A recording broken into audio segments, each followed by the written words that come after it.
Okay, next let's look at some hemp-specific considerations from contracts.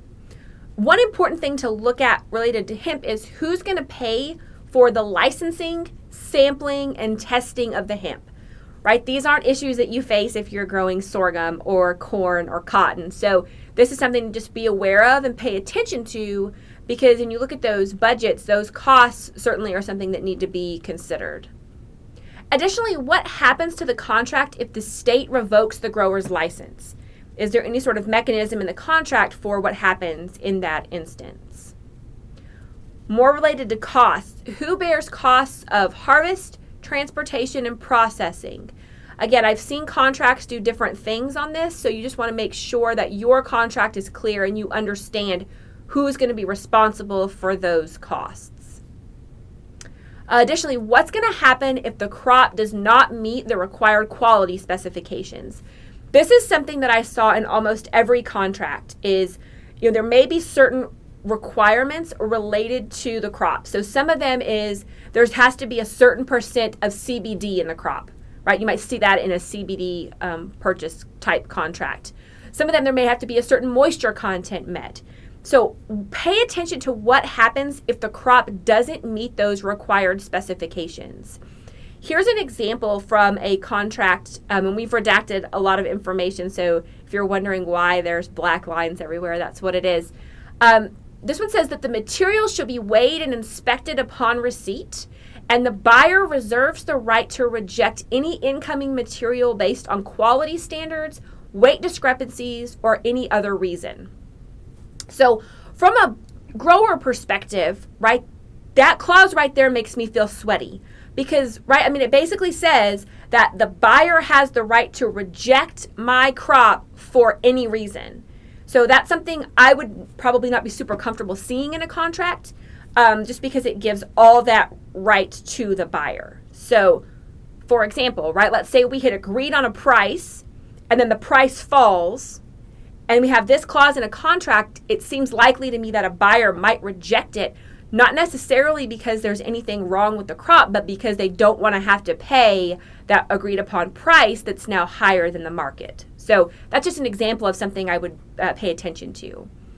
Another example is the buyer has the right to accept or reject the material in its sole discretion. Any material rejected by the buyer will then become the property of the grower. So again, it's completely up to the buyer whether or not they're going to accept or reject the crop. There's no standards listed. There's no requirements, kind of no objective measurements for a grower to be aware of. Again, growers need to just pay attention to that as they are reviewing contracts.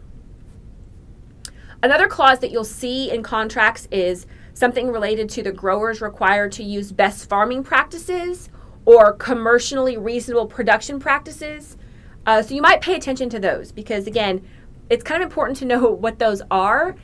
And I think when we're talking about hemp in particular, that's an issue because I'm not sure that every part of the country knows what the best farming practices are or the most common practices are since growing hemp is such a new practice. So again, here's some sample language.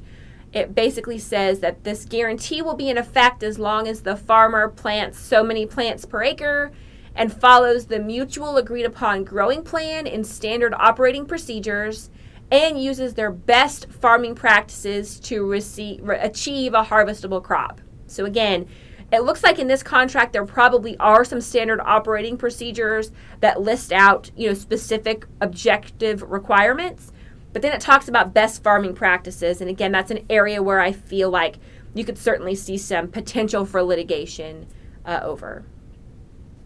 We talked about this a little bit. Who bears the risk of a hot crop or a crop that doesn't make? Right? If you get hailed out or there's a drought and your crop doesn't make, what's going to happen? Right? Who bears that risk? Is there going to be reduced payment allowed?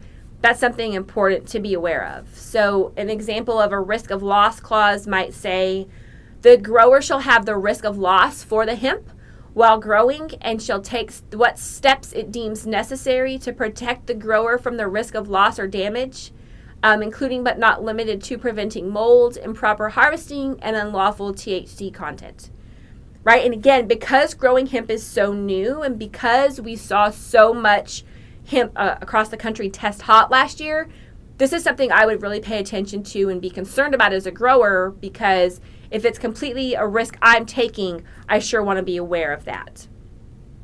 Another example says, if the crop fails to grow satisfactorily, as determined by the buyer's sole discretion, or is otherwise deemed unsuitable by the State Department of Agriculture, harvesting and delivery of the material and the buyer's obligation to pay for it will be canceled, and the material will become the property of the grower. So in that example, it sounds like the buyer was going to harvest and deliver the material, right? So they were going to be the one that was going to bear the cost of harvesting and delivery. And this says, look, if it isn't satisfactory to the Department of Agriculture, right, which it wouldn't be if it was hot, then the buyer is not going to have to harvest. They're not going to deliver it. All of that is canceled. Their payment obligation is canceled, and the material becomes the property of the grower. So again, read those contracts, because you'll see sometimes clauses like this. Here's just a list of a few things I think that you probably should be aware of if you're a grower looking at a contract. The first one of those is, make sure that the contract doesn't require you as the grower to assign your license to the purchaser. So a friend of mine who's working on hemp in another part of the country has seen a contract like this, where essentially the grower got the license from the Department of Agriculture, and then they were required to assign it to the purchaser. And there's a couple of problems there, not the least of which is, at least in Texas, when you get that license, you're not allowed to assign it. So that contract assignment provision was breaching the rules of getting the growing license in the state of Texas. Exclusivity, pay attention to that, because sometimes you'll see clauses that will say that if you sign into this agreement with us, it has to be the exclusive purchase agreement for hemp.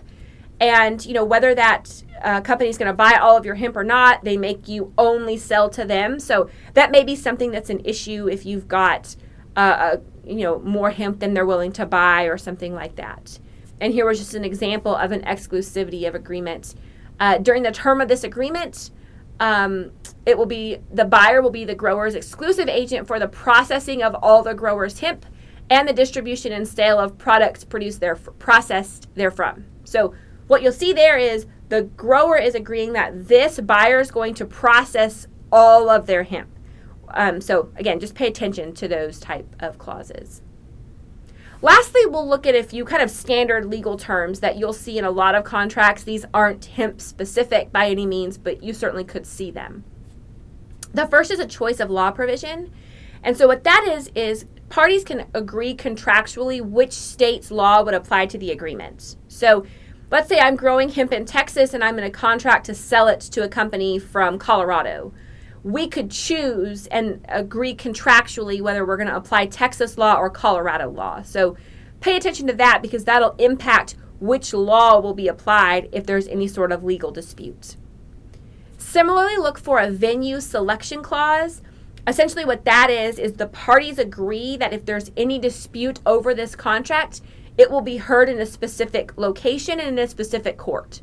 So for example, it might say, any dispute over this agreement will be heard in Brazos County, Texas. That would be great if I live in College Station, right? Because then I don't have to travel anywhere to go to hearings, right? I wouldn't want to go to Colorado if they filed suit against me in Colorado. So just another important thing to keep in mind. Alternative dispute resolution is something else that you may see in a contract. Essentially what this does, the concept is we're better off to settle disputes outside of the courthouse. And so instead of running to court and filing a lawsuit, the parties to this contract agree if there's a dispute, they'll either go to arbitration or to mediation to deal with that. And so what arbitration is you've got a plaintiff and a defendant, and they're going to put on their case to the arbitrator or panel of arbitrators sometimes.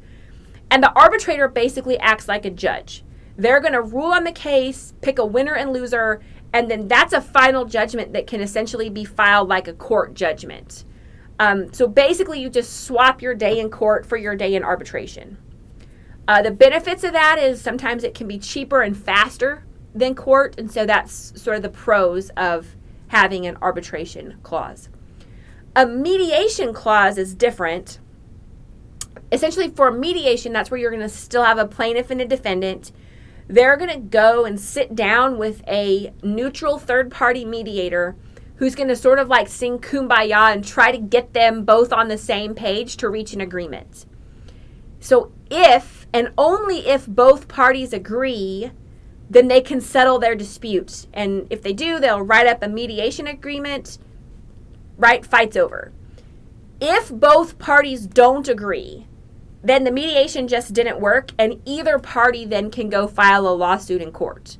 So, again, there are definitely benefits and pros and cons to both options, but I want to make sure you're aware of what you're agreeing to if you do see one of those dispute resolution clauses. Additionally, keep an eye out for an attorney fee provision. So generally in the United States, the rule is kind of win, lose, or draw, everybody pays for their own lawyer. There's a couple of exceptions to that. One of them is if you contractually agree that the person who prevails in a lawsuit can recover their reasonable attorney fees, then in that scenario, you'd be able to get your fees from the party that did not prevail in the lawsuit. So just be aware of that as well. Watch for confidentiality clauses. So you may have a purchase agreement for your hemp that says that you're required to keep the details of the agreement confidential. If that's the case, I would make sure you understand the implications of that and know that you could be liable for damages if you fail to comply. There also should be an indemnification clause in the agreement. Essentially what that says is neither party is liable for the actions or omissions of the other party. And to the extent that there's a lawsuit that arises out of something the other party did, we'll hold the kind of innocent party or the non-acting party harmless, right? So that can be a really important provision as well. The last clause I want to talk about is a force majeure clause. Until 2020, I feel like this was just some sort of abstract clause that was in contracts, but you didn't talk about very much. And then the 2020 pandemic hit, and all of a sudden everybody was calling about force majeure clauses, which basically say, listen, we'll excuse performance under this agreement if something crazy happens. So historically what you've seen is things like war, terrorism, government insurgents, the actions agreed to under the contract are deemed illegal, etc. I'm certain now every force majeure clause will probably say global pandemic, right? So essentially what this clause says is, look, if something happens, and it sort of specifies out what type of activities it's talking about, if certain things happen, performance under the contract is going to be excused. So watch those contracts. Make sure you read them. Also look at the scope of them, right? Because I'm probably not going to be that nervous about saying, yes, in the event that there's a war or terrorism or fire or pandemic, I understand that we are probably not going to have to perform under this contract. Sometimes you'll see them, though, that say something like, if there's anything that causes harm outside of the actions of the parties. Well, that's pretty broad. So just check the breadth of those and kind of be aware of what they do. So with that, in conclusion, for contracting, we're kind of going to go back to where we started. Have a contract, read the contract, have an attorney review the contract. And again, the reason this is so important with hemp especially is it's such a new product. We've got such crazy market fluctuations going on. That really is a reason to have that contract. And then again, because it's such a new area and there's not really a standard contract that everybody's used year in and year out, reading the contract and having that attorney review is especially important.